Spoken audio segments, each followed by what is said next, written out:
Hi babies, welcome back to your home parce que vous êtes ici chez vous. J'espère que vous allez bien les amours, moi ça va super. Aujourd'hui on se retrouve pour une nouvelle vidéo et c'est le troisième jour me semble de notre semaine de KEVS.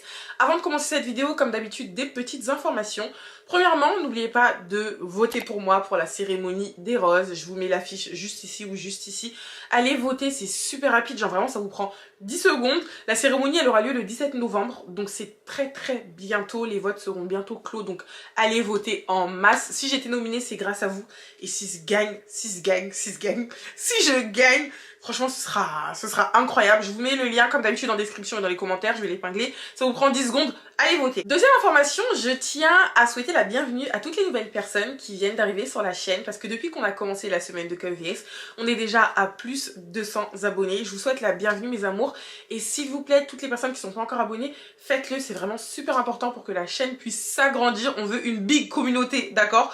Donc n'oubliez pas de vous abonner, ça coûte rien, c'est gratuit et ça prend vraiment 2 secondes. Maintenant, dernière information, je tiens à vous dire que j'ai commencé un nouveau type de contenu sur Instagram et sur TikTok. Vous savez que sur YouTube, il n'y a que les longues KEVS que je peux raconter. Je peux pas vous faire des mini KEVS sur YouTube, ça sert à rien, clairement. Donc ce que j'ai décidé de faire, c'est que j'ai décidé de faire des mini KEVS sur Instagram et sur TikTok. Donc soyez à l'affût si vous ne me suivez pas sur ces plateformes là. Vous allez avoir des KEVS totalement différentes que celles que vous allez avoir sur YouTube. C'est des KEVS, des histoires différentes, sauf qu'elles font entre 2 minutes et 4 minutes. Donc c'est super rapide si vous êtes en pause, si vous n'avez pas vraiment le temps de vous poser devant une longue KEVS, et bah allez suivre les mini KEVS sur Instagram et sur TikTok. D'ailleurs pour toutes les personnes qui veulent m'envoyer leurs histoires sur Instagram, ça devient compliqué, je reçois énormément de messages.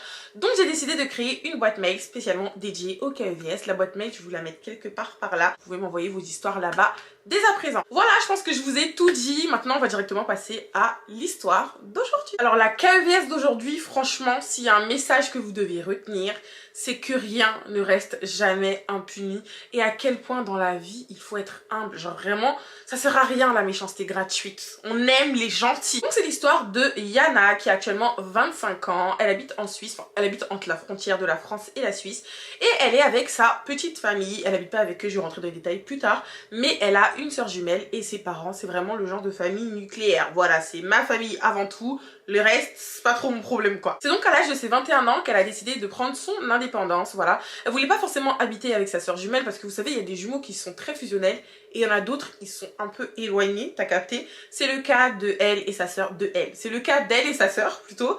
Elle a décidé de prendre son appartement à l'âge de 21 ans, sauf que son père, c'est vraiment le genre de papa poule. C'est pas maman poule, lui c'est vraiment papa poule et il voulait absolument pas que sa fille elle aille trop loin de lui, donc il lui a dit écoute Yana, si tu veux prendre un appartement, il n'y a pas de souci, je vais t'aider pour les recherches, mais prends quelque chose de pas très loin, reste dans la même ville que nous pour que je puisse te voir quand même de temps en temps, parce que pour lui c'est vraiment son petit bébé. Elle a 21 ans certes, mais c'est son petit bébé. Donc son père l'a aidé à trouver cet appartement et c'est là-bas qu'elle a déménagé. Depuis elle habite toujours là-bas. Maintenant rentrons un peu plus dans sa vie sentimentale parce que ça va vraiment être le contexte de l'histoire, d'accord?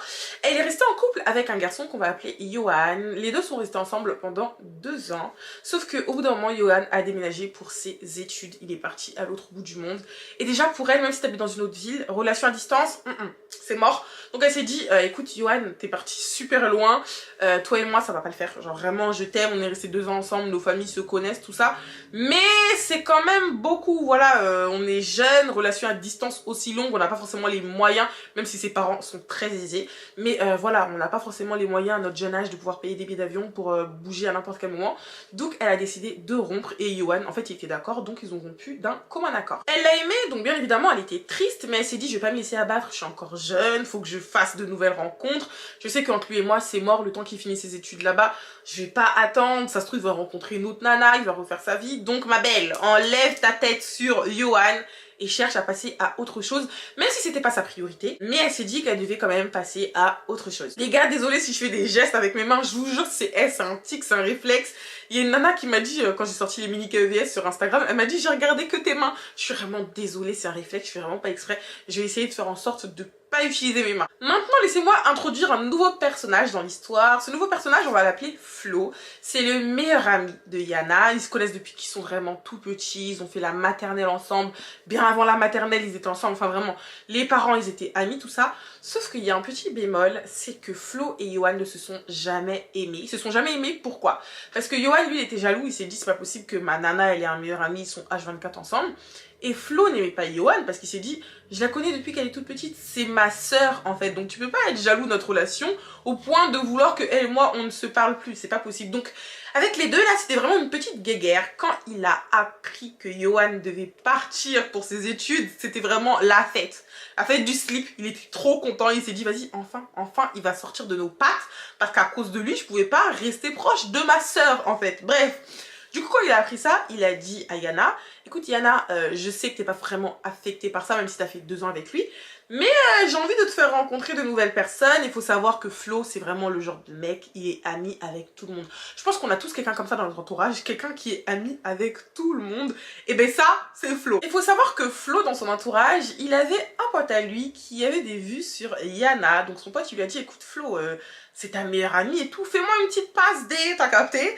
Donc Flo, il a demandé à Yana, il a dit, écoute Yana, vu que t'es célibataire maintenant, je vais pas te donner ton numéro sans ta permission, mais si tu me le permets, je vais filer ton numéro à l'un de mes potes, t'inquiète pas, c'est un beau gosse, vous allez bien vous entendre, vous avez les mêmes centres d'intérêt, tout ça.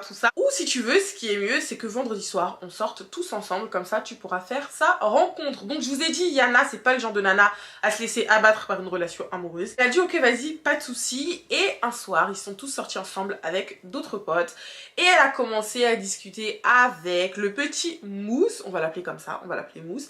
Elle a commencé à discuter avec Mousse, et franchement le feeling il est super bien placé. Flo il avait très bien vu, vraiment il avait vu juste, parce que les deux ils avaient exactement les mêmes centres d'intérêt, ils discutaient comme s'ils se connaissaient depuis toujours. Et ce jour-là, faut savoir que Mousse il a été clairement très direct avec Yana. Il a dit écoute Yana, moi je te parle pas juste pour un petit coup vite fait et tout, non. T'es une fille que je trouve très canon et tu mérites le respect en gros, donc j'ai vraiment envie de faire les choses bien avec toi. Si tu le souhaites, peut-être pas maintenant parce que tu viens de sortir d'une relation amoureuse, t'as peut-être besoin de reprendre du temps pour toi-même, mais j'aimerais quand même développer quelque chose de cool avec toi, quelque chose de sympa, quelque chose de stable. Donc elle a dit ok, je comprends tes intentions, c'est vraiment sympa de ta part, parce que c'est pas tous les hommes de nos jours qui sont honnêtes, on a déjà vu dans les KEVS précédentes, ok. Donc elle lui a dit ok vas-y, pas de soucis, on peut continuer à apprendre à se connaître et on verra bien ce que ça va donner. Donc les deux ont commencé à se fréquenter, ils allaient à des restos ensemble, ils allaient au cinéma, ils allaient manger, enfin bref, des petites sorties pour passer du temps ensemble. Et Yana, elle a commencé à s'attacher à lui parce que c'était vraiment le petit copain qu'on rêve toutes d'avoir, les filles. Il était super attentionné, il était super mignon, il était aux petits soins. Quand Yana elle disait qu'elle avait besoin de quelque chose, il était là pour elle. Vraiment un mec, une pépite. La relation elle a réellement commencé à devenir sérieuse quand Yana a eu ses 23 ans.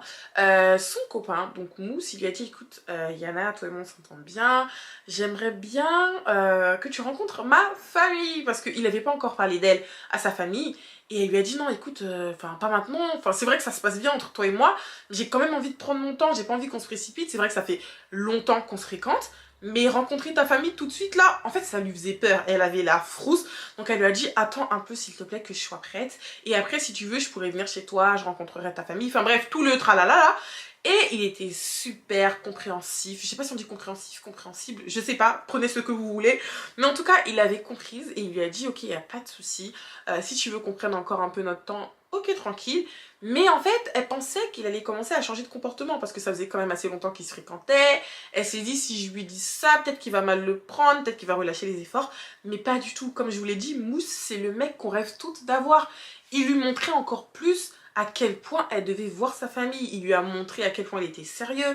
Enfin bref, il a pas relâché ses efforts, il est resté constant. C'est ça qu'on demande les mecs, on demande des mecs constants, pas les efforts au début des relations là. Balle perdue. Son comportement, il était tellement carré qu'au bout d'un moment, Yana, elle a dit, bah en fait, ce mec-là, je me rends compte que je l'aime, voilà. Je l'aime, j'ai envie d'être avec lui. Elle lui a dit, écoute Mousse, est-ce qu'on peut parler? Donc il a dit, oui, vas-y, y a pas de souci.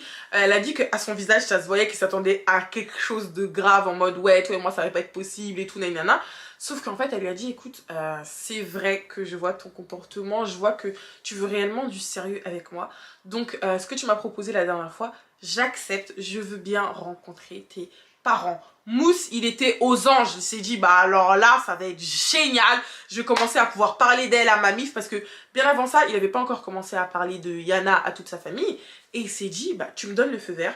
Je vais commencer à parler de toi tout doucement et le jour où tu pourras venir à la maison, je te le dirai, comme ça tu viendras et tu rencontreras toute ma famille. Sauf qu'à ce moment-là, il y avait un petit hic, les gars, c'est que la famille de Mousse était habituée à une seule personne. Je vous l'ai pas dit volontairement avant, mais avant de rencontrer Yana, Mousse il était en couple avec une fille avec qui il a fait 4 ans et demi et cette nana-là, elle était tout le temps chez lui. Elle s'entendait super bien avec sa mère, avec son père, avec son petit frère et avec sa sœur. Donc là, je viens carrément de vous citer les membres de la famille de Mousse. Mais en fait, ils étaient habitués qu'à une seule nana. Donc quand Mousse, il a parlé de Yana à sa mère, pas qu'elle était pas réceptive, mais elle s'est dit, est-ce que tu penses que t'es réellement prêt? Tu viens de sortir d'une... Enfin, tu viens de sortir. T'es quand même resté avec une personne super longtemps, parce que 4 ans et demi, c'est pas des cacahuètes, c'est quand même quelque chose. Sa mère, elle était un peu perplexe, mais elle a dit, il y a pas de souci, moi, mon fils, je veux ton bonheur. Là, je vous dis ça comme ça, c'est pas parce que Yana, elle était là-bas. Hein. Mousse, il a expliqué par la suite à Yana. Je vais rentrer dans les détails après, mais en tout cas... La famille de Mousse, surtout sa mère, elle était un peu... Voilà. Je referme ma petite parenthèse, on continue l'histoire. Donc après avoir parlé de Yana à sa famille, en fait, une autre petite parenthèse, il a parlé de Yana à tout le monde, sauf à une personne, parce qu'à ce moment-là, elle n'était pas là, vous allez comprendre après. Yana a finalement rencontré la famille de Mousse, donc elle est allée chez lui. Elle a rencontré sa mère elle était super sympathique, même si au début elle était un peu perplexe, mais elle a kiffé Yana sur le coup. Elle a rencontré également le père de Mousse, vraiment papa sympa, mais papa quand même assez réservé. Elle a rencontré son petit frère. Et là, elle a vu une personne qu'elle connaissait déjà. Quand elle a vu cette personne, elle était choquée, parce qu'elle s'est dit, mais... Genre... Comment c'est possible? La personne qu'elle a reconnue, c'était la sœur de Mousse, qu'on va appeler Sylvia. Là, vous allez me dire, elle a juste reconnu Sylvia, mais comment ça se fait qu'elle ait reconnu Sylvia et qu'elle ne connaisse pas Mousse d'avant? Écoutez bien, je vous explique. Les gars, soyez attentifs. Soyez attentifs. Quand Yana était au collège avec sa sœur jumelle, faut savoir que dans leur établissement, il y avait également Sylvia, donc la sœur de Mousse. À cette époque-là, Yana et sa sœur, c'était vraiment des pestes, voilà. C'était le genre de fille super aisée, le genre de fille qui s'habille bien, avec des parents qui leur offrent tout ce qu'elles veulent. Donc, elles se permettaient de faire la misère, vraiment, c'était les terreurs du collège. Et en particulier avec une personne, parce que comme punching ball, comme victime, la personne qu'elles ont trouvée, c'était la sœur de Mousse, Sylvia. Et à cette époque-là, elle lui faisait la misère. Mais la personne qui lui faisait le plus la misère, c'était Yana.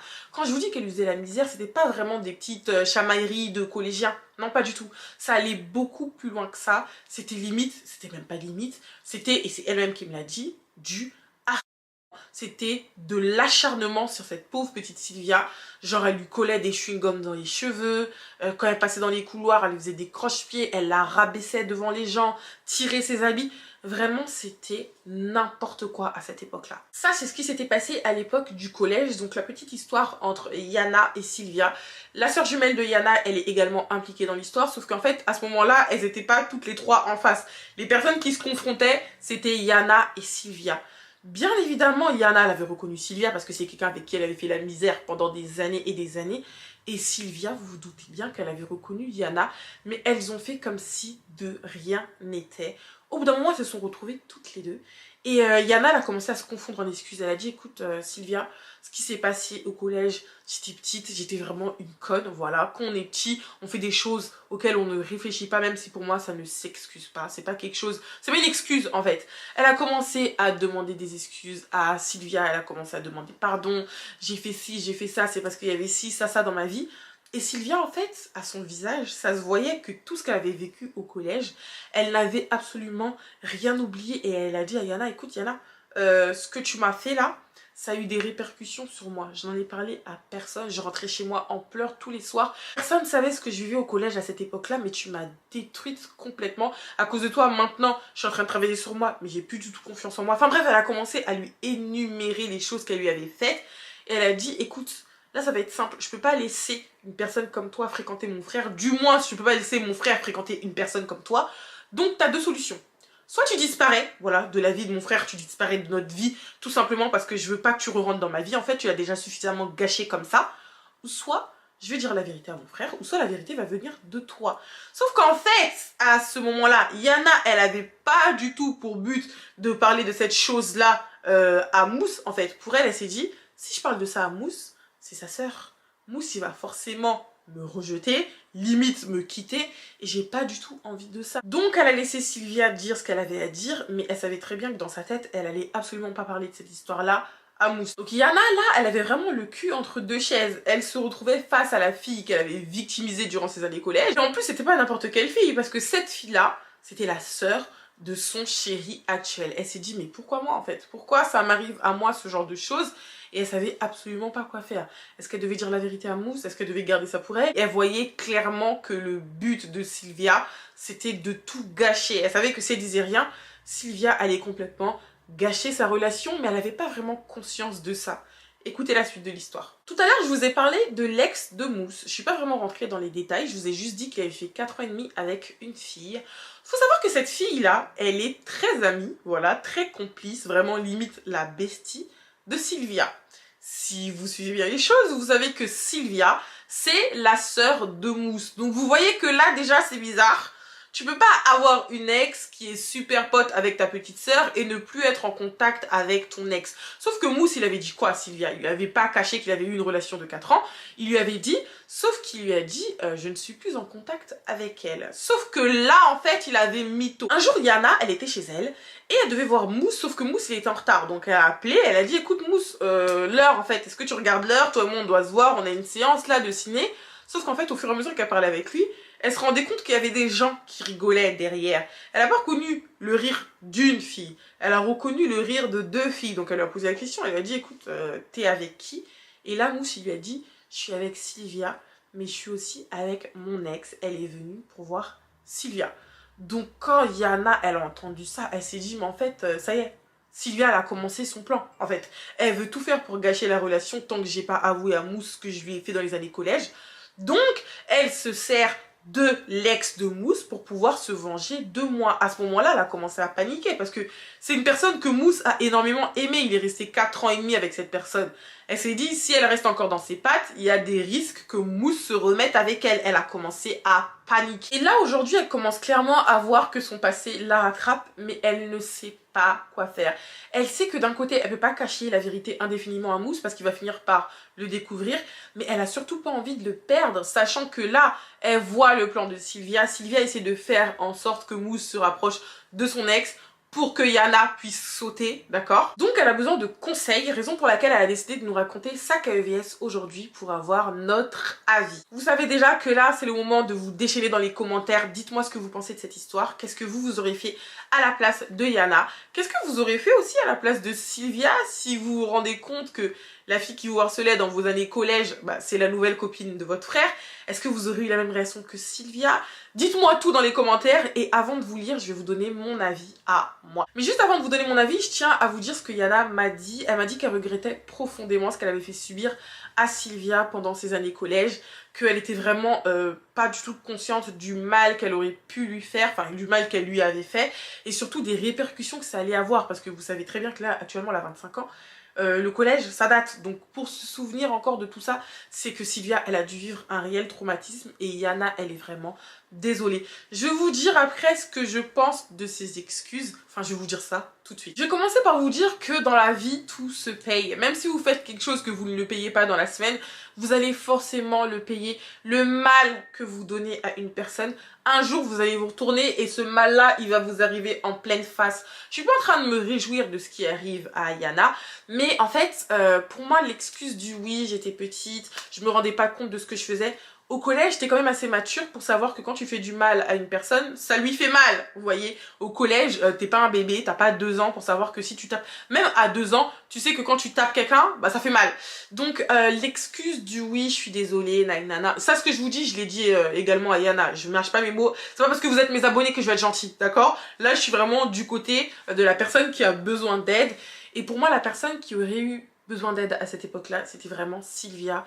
Le harcèlement, c'est quelque chose que je condamne fermement. Personne ne mérite de se faire harceler à l'école. Je vous en ferai une vidéo, mais il faut savoir que moi aussi j'ai eu à passer par des petites phases comme ça où j'étais la petite victime de certaines personnes, mais c'est pas le but de la vidéo. Donc c'est vraiment quelque chose que je condamne fermement. Certes, aujourd'hui elle regrette et je pars du principe que tout le monde a le droit au pardon, mais t'as fait quelque chose et dans la vie, tout ce que tu fais, il faut l'assumer. Donc pour moi, elle doit assumer ce qu'elle a fait. Ce qui rejoint mon point numéro 2, qu'elle ne devrait pas cacher la vérité à Mousse. Ça ne sert strictement à rien. Tu vas lui cacher la vérité maintenant. Quoi qu'il arrive, vraiment quoi qu'il arrive, il va finir par le savoir. Parce que je ne pense pas que durant toutes ces années, déjà, Sylvia elle a réussi à garder ça pour elle. Là, t'es revenue dans sa vie. Ça veut dire que t'as fait réveiller tout ce que t'avais endormi. Enfin, tout ce que... Qu'est-ce que je raconte là? Qu'est-ce que je raconte? T'as réveillé tout ce que t'avais fait dans le passé. Genre tout ce qu'elle avait essayé de faire taire en ne parlant à personne, tu viens de le réveiller, t'as tout fait remonter à la surface en débarquant chez elle. Donc bien évidemment qu'au bout d'un moment, si t'es trop présente, elle va finir par lâcher le steak. Donc moi, ce que je te conseille, c'est d'en parler avec Mousse. S'il t'aime réellement, il va te pardonner et il va même essayer de trouver une solution, qui sait, pour que tu puisses discuter avec Sylvia, pour que vous puissiez...